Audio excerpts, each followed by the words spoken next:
pacientes con problemas cardiovasculares, con hipertensión, con diabetes y otras enfermedades que ameritan tratamientos que pueden comprometer su sistema inmunológico, extremar las medidas. Es muy importante diferenciar lo que es el aislamiento de lo que es la cuarentena. Pues son dos cosas diferentes. El aislamiento es el paciente sospechoso o positivo que está en su casa y está cumpliendo con una serie de normas para no contaminar o no contagiar al grupo que está con él. Entonces ahí las medidas son extremas, por supuesto. Pero la otra es la cuarentena, pues que simplemente mantenerse en su casa con las medidas que ya conocemos. Sin síntomas. Sin síntomas, sí, simplemente no salir porque todos sabemos que el virus se mueve con la gente y mientras la gente más se mueva, pues tenemos más riesgo de diseminar el virus. El otro tema que hemos conversado en varias oportunidades es el tema de los tapabocas. Evidentemente que cuando uno revisa la normativa que habitualmente se realiza en esto de los tapabocas, todos sabemos que el tapaboca debe colocárselo la persona que tiene síntomas. Pero ya todos sabemos que hay muchos pacientes que pueden no tener síntomas y tener el contagio del virus, porque hay un periodo de incubación que va desde 2 días hasta 14 días. Incluso ya se ha descrito hasta 21 días en algunos pacientes. Esta pregunta nos la realizaban mucho, que cómo una persona que no tuviese síntomas podía ser portador y contagiar a los demás. Sí, claro que sí, o puede tener de repente, mira, hay muchos pacientes que tienen síntomas como una tos leve y dicen que están perfectos. Yo no sé si a ti te ha pasado con algún familiar que tiene tos fiebre. No, yo estoy perfecto, yo no tengo nada. Sí. Eso puede ocurrir, puedes tener una tos leve y tú a lo mejor pasa desapercibido, se lo atribuyes a que es una alergia y entonces no asumes las medidas. Entonces en estos casos de pandemia, en estos casos donde es el colectivo el que tiene que prevalecer, es mejor que las medidas las tomemos todos y no ponerse a discriminar el que tiene síntomas, el que no lo tiene, el que tuvo un contacto, el que no lo tuvo. Todo el mundo debería usar ahorita el tapaboca porque es una medida de prevención. Por allí salieron también que cuál tapaboca utilizar, que si es la N95, que la N99, etcétera. Porque el virus es un virus realmente pequeño que mide entre 60 y 120 nanómetros y cuando tú lo llevas a micra te puede decir que estas mascarillas pudieran no protegerse.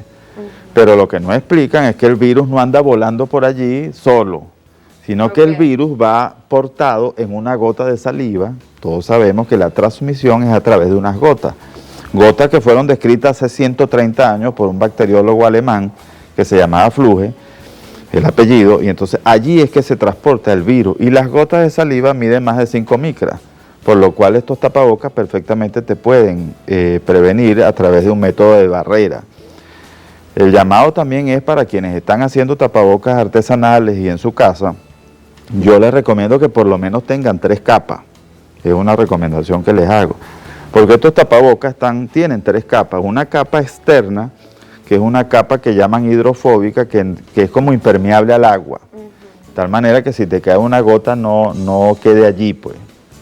Luego viene una capa media, que es el verdadero filtro, y luego una capa interna, que sí es un poquito más absorbente, que te permite que cuando tú respires y cuando tú hables, esas secreciones o esa humedad sea absorbida por esa capa.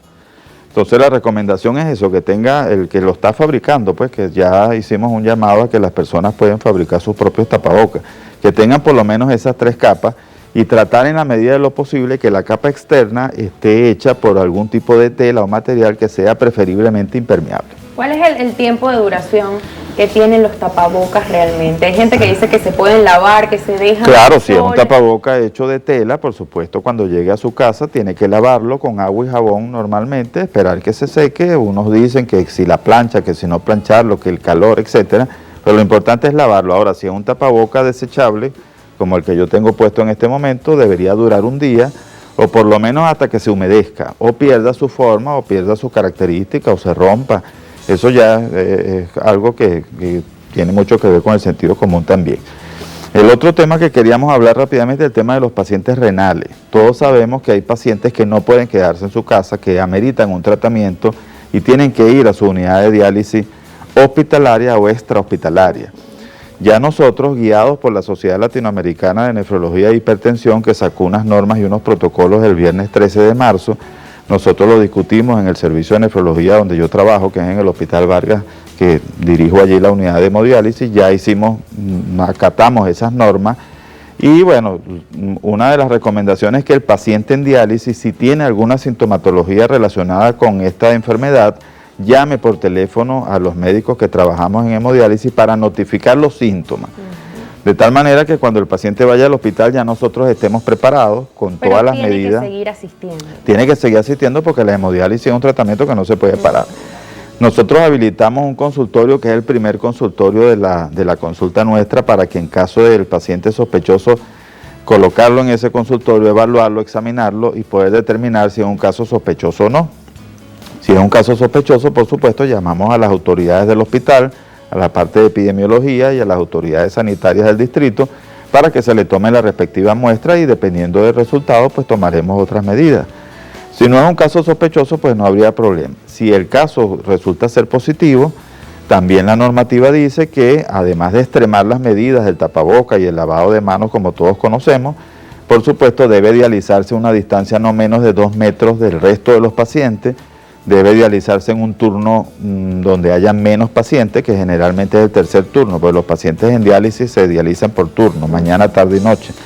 Dializarse en una máquina que esté un poquito separada del resto de las máquinas de diálisis del resto de los pacientes y bueno, tener en el servicio carteleras informativas para que la gente sepa de qué se trata, las medidas de prevención y eso sería fundamental. Pero no tiene tampoco ninguna prevención en específico los pacientes con enfermedades renales. Bueno, estas medidas que hemos hablado del lavado de manos, del distanciamiento, del tapaboca, tienen que ser más extremas, por supuesto, en estos pacientes porque estos pacientes están inmunosuprimidos, además tienen que ir al hospital.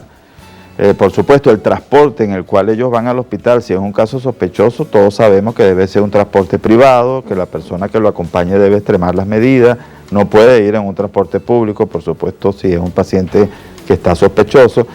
Todo eso está en el protocolo que hemos elaborado, adaptado a las normas internacionales, porque si algo tenemos los médicos venezolanos, además del compromiso cuando se presentan estas situaciones, es que nosotros leemos mucho, siempre estamos actualizados, y hoy en día la información que llega es tanta que tú estás leyendo un trabajo de investigación ahorita y a los 10 minutos te llega otro diciendo lo contrario a lo que te están mandando.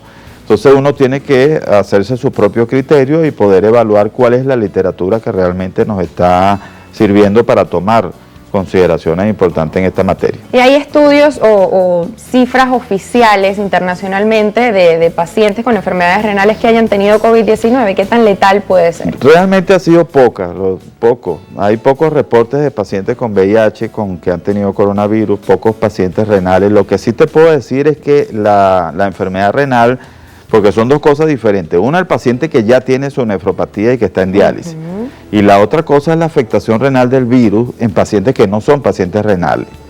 Es decir, la afectación renal... También tiene una afectación renal. Claro, este virus produce una cosa que los infectólogos han llamado la tormenta inflamatoria. Wow.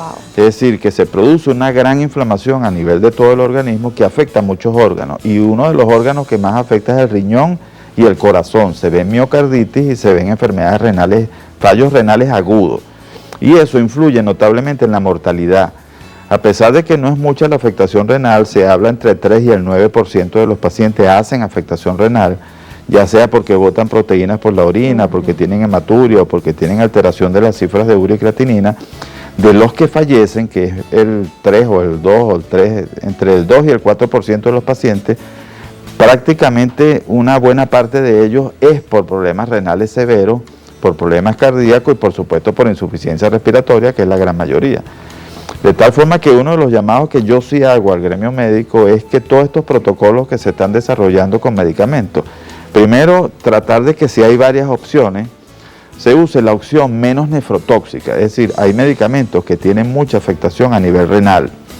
Entonces, si yo tengo varias opciones y es un paciente que puede tener riesgo de hacer nefropatía, utilizar el medicamento que menos daño le pueda producir al riñón. Por ejemplo, ahorita se habla mucho de la cloroquina, que es un medicamento que se usó para la malaria y que hoy en día tiene una gran efectividad en los pacientes con coronavirus y es parte del protocolo que estamos utilizando. Bueno, está la cloroquina, está la hidroxicloroquina. Todos sabemos que la hidroxicloroquina tiene menos efecto a nivel renal que la cloroquina. Entonces, si podemos usar hidroxicloroquina, pues mejor. Y por supuesto, una vez que el paciente ya tiene el problema y le estamos colocando el tratamiento, ajustarlo a su función renal, es decir, si tiene una función renal comprometida, ajustar las dosis del medicamento para evitar más daño a nivel renal, porque ya sabemos que es un factor predictivo independiente de mortalidad a nivel de los pacientes complicados con coronavirus. Doctor, muchas gracias. Ya es hora de hacer Gracias otra a ti. pausa comercial. Nuestro número de contacto es 0414-256-2085 y quédense con nosotros que en nuestro último segmento responderemos todas sus dudas y el doctor Francisco Hernández nos seguirá acompañando. Ya volvemos.